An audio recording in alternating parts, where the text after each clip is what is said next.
Le bois est un élément très central dans l'économie mondiale, mais aussi dans notre vie quotidienne. Nous écrivons sur du papier qui vient du bois, nous avons des meubles en bois, certains d'entre nous vivent dans des maisons en bois. On peut se chauffer avec le bois, c'est une énergie qui, elle, est renouvelable. Nous nous promenons dans les bois. Alors tous ces rappels pour vous montrer que le bois est très présent dans notre vie quotidienne. Dans une précédente émission, je vous ai parlé de l'état des forêts dans le monde. Eh bien, aujourd'hui, nous avons travaillé avec une équipe d'étudiants de l'École supérieure de commerce de la ville de Rennes et qui nous ont aidés à préparer ce dossier sur la production et le commerce du bois à travers le monde. Le monde où nous vivons est couvert à 31% par les forêts, avec des différences considérables entre les divers types de forêts. Il y a les forêts tropicales, que l'on divise entre forêts équatoriales, forêts tropicales humides et sèches et forêts subtropicales, les forêts tempérées, océaniques, continentales, méditerranéennes, et enfin les forêts boréales. Nombreux types de forêts, donc nombreuses essences de bois. Chênes, sapins, irocos, cèdre rouge, palissandre, teck, okoumé, orme, épicéa, ébène de Macassar, acajou, bouleau, choréa, vinguet, olivier, chêne rouge, un peu pour le plaisir de la musique de ces noms. Au total, cela fait à peu près 485 milliards de mètres cubes de bois disponibles dans les forêts du monde. Ce chiffre n'évoque pas grand-chose, mais on comprend mieux ce que cela signifie lorsque l'on compare les divers usages que l'on fait des forêts. Sur ce graphique, on peut voir que les forêts sont soit inaccessibles, donc inexploitées, soit inexploitées mais disponibles, soit exploitées. Selon le dernier rapport de la FAO, les prélèvements représentent par an au total 0,7% de la totalité de la réserve mondiale, soit 3,4 milliards de mètres cubes prélevés annuellement pour ces 485 milliards de mètres cubes disponibles que j'évoquais à l'instant.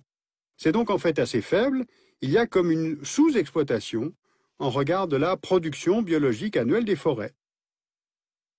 Mais il y a aussi, bien sûr, surexploitation, car un chiffre n'indique ni les modes d'exploitation, ni les pratiques, ni si l'on permet aux stocks exploités de se renouveler. La diversité des forêts correspond à la diversité des climats, à celle des pays, donc au type d'économie. Un pays très boisé, comme la Finlande, n'a pas le même type d'économie du bois qu'un autre pays très boisé, lui aussi comme la Birmanie. Donc, qui sont et où sont les pays producteurs de bois?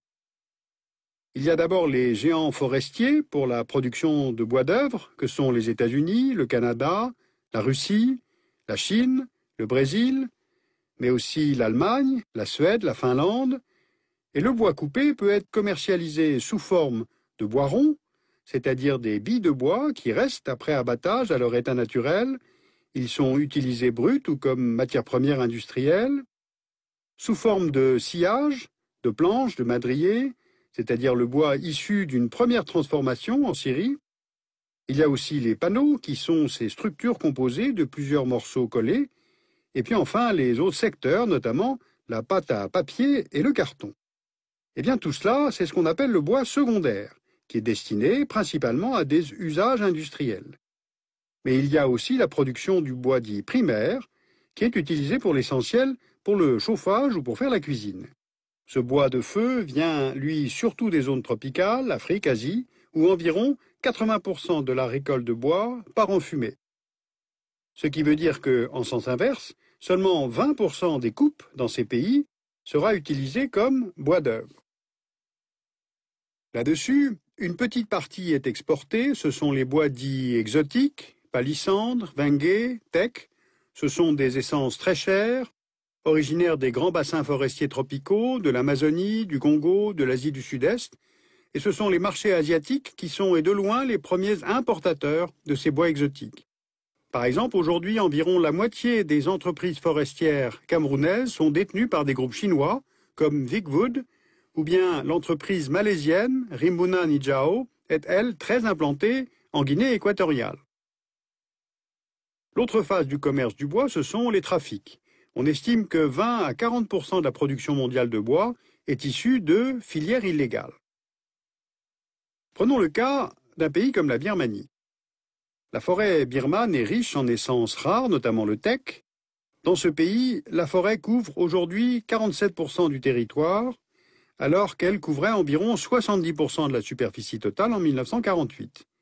Et il y a plusieurs causes à cette déforestation. L'exportation du bois de teck est une des sources de financement de la junte militaire birmane. Cette déforestation sert les opérations de l'armée birmane dans la lutte contre les groupes de guérilla anti-régime dans les zones forestières du nord et du sud-est. Et là se trouvent les groupes rebelles Shan, Karen et Wa, qui eux aussi vendent les essences précieuses pour assurer leur survie économique. En 2007, suite à la répression des manifestations en Birmanie, le Conseil européen a imposé un embargo sur les produits forestiers issus de ce pays, mais le bois de teck birman continuerait à sortir du territoire en passant par le nord du pays, c'est-à-dire en franchissant la frontière chinoise. Mais pour aller où? Eh bien, les pays de l'Union européenne sont gros importateurs de bois. On estime que près de 20% du bois importé en Europe viendrait de sources illégales, et le chiffre pourrait être plus important encore pour la France.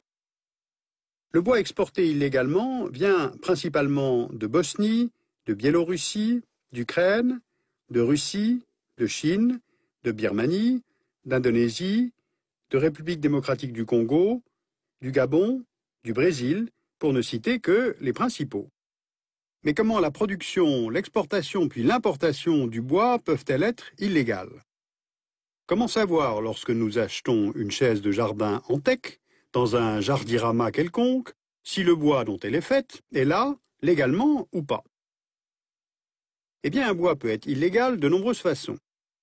Une coupe réalisée sans permis, des arbres coupés avant l'âge fixé par la loi nationale, des coupes effectuées dans des zones protégées ou sur des espèces protégées par la loi du pays, ou bien encore des coupes qui sortent du pays, les taxes étant impayées. Et contrairement à des exploitations minières, comme par exemple le manganèse ou les mines de diamants, l'exploitation de cette ressource naturelle ne demande pas de gros investissements.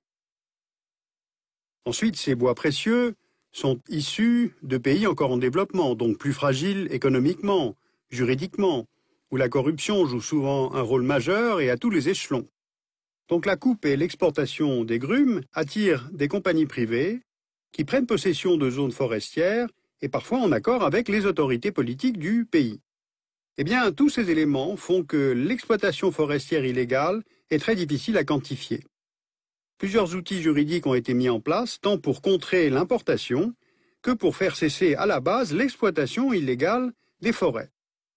Une première certification a vu le jour avec le label FSC, pour Forest Stewardship Council. Elle est née grâce aux actions des ONG et concerne aussi bien l'obligation de replanter ou de laisser la forêt se reconstituer que le déroulement du processus industriel. Et puis la certification s'applique aussi aux produits dérivés composés à 100% de bois certifié. Donc, de la coupe à l'usine, à la distribution, le produit est tracé, il est suivi. On en est aujourd'hui à 125 millions d'hectares de forêts certifiées dans 80 pays, et ce principe de certification comporte aussi le respect des droits des individus, de la faune, de la flore, et même des normes de type social. Ensuite, plus récemment, 6 fédérations de propriétaires forestiers, allemands, français, autrichiens, finlandais, norvégiens, suédois, ont mis en place une autre certification. C'est le programme de reconnaissance des certifications forestières, le PEFC. Les forêts certifiées par ce label couvrent une superficie de 220 millions d'hectares, soit les 2/3 de la superficie certifiée mondiale. Autre effort qui est fait, cette fois par la Commission européenne, celle-ci a présenté en 2008 à des pays partenaires un paquet forêt, c'est-à-dire un ensemble de textes qui s'attaquent à la fois à la déforestation, à ses impacts climatiques et biologiques, et au commerce illégal de bois. Jusqu'à présent, seuls le Ghana et le Congo ont conclu des accords de ce type. D'autres sont en cours de négociation avec le Cameroun, la Malaisie, la République centrafricaine, l'Indonésie, le Libéria, mais rien pour le moment avec la Chine, qui est pourtant un exportateur majeur vers l'Europe de produits dérivés du bois et qui importe elle-même la plus grande partie de son bois de régions à risque, telles l'Extrême-Orient russe, l'Afrique équatoriale ou encore le Sud-Est asiatique, notamment la Birmanie, on l'a vu tout à l'heure. Environ 8% des surfaces mondiales sont certifiées. Les superficies augmentent, mais ça concerne surtout les forêts du Nord, ce qui veut dire que finalement l'essentiel de la ressource forestière n'est pas certifié. Par exemple, le continent africain, à lui seul, contribue à peu près pour la moitié de la déforestation mondiale. On en revient donc toujours aux mêmes causes. La pauvreté oblige à contourner les lois. Ou alors vous avez des cas de figure comme la Malaisie et l'Indonésie, où les massifs de forêts primaires sont remplacés par des plantations de palmiers pour l'huile ou de l'eucalyptus pour la pâte à papier. Parce que l'OMC, donc l'Organisation mondiale du commerce, fournit un cadre multilatéral pour l'expansion du commerce, mais pas du tout pour la protection de la ressource. Alors dans un prochain numéro, je vous parlerai des liens entre le changement climatique et le maintien de la forêt ou la déforestation, mais tout de même le bois est une matière première vraiment pas comme les autres. D'abord, elle est utile, ensuite le bois est beau et la forêt fait rêver. Et d'ailleurs, c'est au niveau individuel que l'on peut aussi contribuer à lutter contre le bois qui est coupé illégalement, parce que sachez que lorsque vous achetez par exemple une chaise ou une table en teck dans un grand magasin, on peut parfaitement vérifier la certification, c'est-à-dire avec les lettres FSC ou PEFC. Donc on peut aussi y contribuer au niveau individuel. Alors vous pouvez lire l'Atlas mondial des forêts, paru chez Autrement en 2010, et consulter un atlas en ligne, le Vital Forest Graphics, qui est publié par le Programme des Nations Unies pour l'environnement.